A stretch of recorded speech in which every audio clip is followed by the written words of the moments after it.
President Cyril Ramaphosa is throwing his weight behind Indonesia for focusing on just and sustainable energy transition. But the president has expressed concern at the lack of progress on key issues in the multilateral negotiations at COP27 in Egypt with respect to loss and damage, finance, technology and capacity building.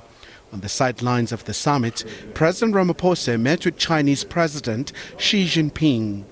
During the COVID period, you and I have spoken a number of times on the telephone and also on the virtual platforms and dealing with the COVID pandemic. And I want to thank you for the support and the assistance that you have given not only to South Africa but to the African continent. We were able as Africa to manage COVID a lot better. Leaders of the powerful nations met as the world is grappling with a myriad of challenges like the war in Ukraine and its subsequent impact on global economy. G20 economies account for 85% of the global gross domestic products. That's 80% of world trade and 2/3 of the world's population.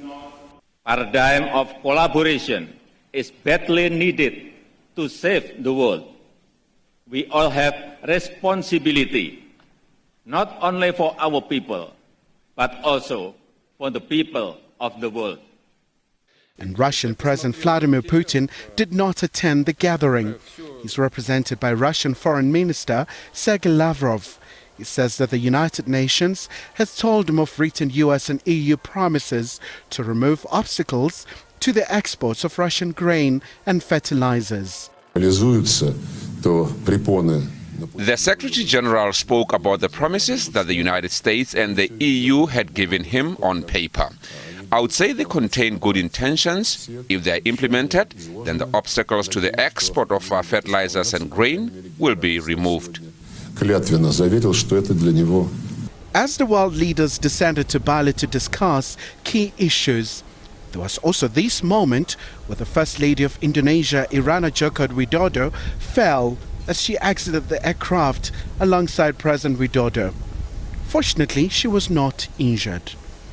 Meanwhile, FIFA President Gianni Infantino has made this request to world leaders. So my plea to all of you is to think on a temporary ceasefire for 1 month for the duration of the World Cup, or at least the implementation of some humanitarian corridors or anything that could lead to the resumption of dialogue as a first step to peace.